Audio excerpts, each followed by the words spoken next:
កំពតគឺជាក្រុងមួយក្នុងចំណោមក្រុងដែលមានការពេញនិយមជាងគេក្នុងប្រទេសកម្ពុជាដែលមានផ្លូវទឹកភូមិអ្នកនេសាទនិងកន្លែងលំហែកាយជាច្រើនទៀតតាំងពីដើមរៀងមកប៉ុន្តែគួរឲ្យសោកស្ដាយបច្ចុប្បន្នសាឡង់បូមខ្សាច់ចំនួន3បានធ្វើឲ្យទីក្រុងដ៏ស្រស់ស្អាតមួយនេះคล้ายទៅជាទីក្រុងដ៏អាប់អូរថ្មីនេះក្រុមអ្នកទេសចរបានរអ៊ូរទាំថាស្នូលសន្ធឹកនៃម៉ាស៊ីនក្រចាប់ខ្សាច់ដែលអ្នកស្រុកសង្ស័យថាជាការខົບខិតគ្នារវាងអាជ្ញាធរខេត្តនិងក្រុមហ៊ុនដឹកជញ្ជូនមួយឈ្មោះម៉ៅតានីងបានរំខានដល់ការរស់នៅលំហែកាយរបស់ពួកគេ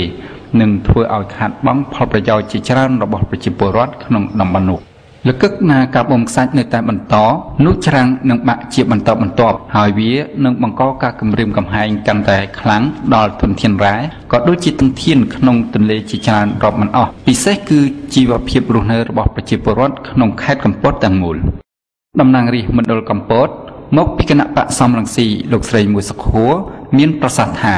កាណូតនិងសាឡង់ដែលផ្ទុកដោយបុគ្គលិកជាច្រើនដែលជាជនជាតិវៀតណាមនិងដែលពួកគេទាំងនោះត្រូវបានគេសង្ស័យថាកំពុងបូមខ្សាច់ក្រោមឆ័ត្ររបស់ក្រុមហ៊ុនម៉ៅតានីង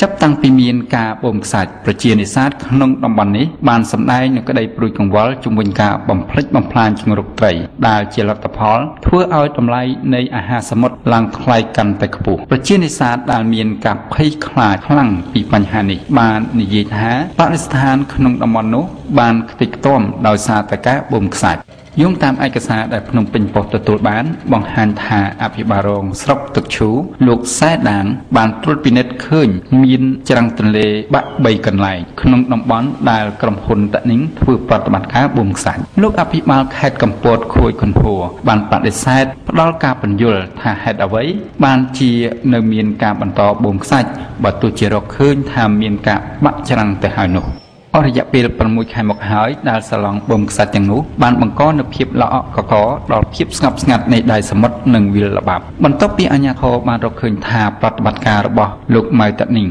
បានរំលោភបំពានដល់កិច្ចព្រមព្រៀងជាមួយអាជ្ញាធរតំបន់ដែលថាមិនឲ្យបូមខ្សាច់នៅក្បែរច្រាំងដែលនាំឲ្យមានផលប៉ះពាល់ដល់បរិស្ថានដែលមិនអាចជៀសវាងបាន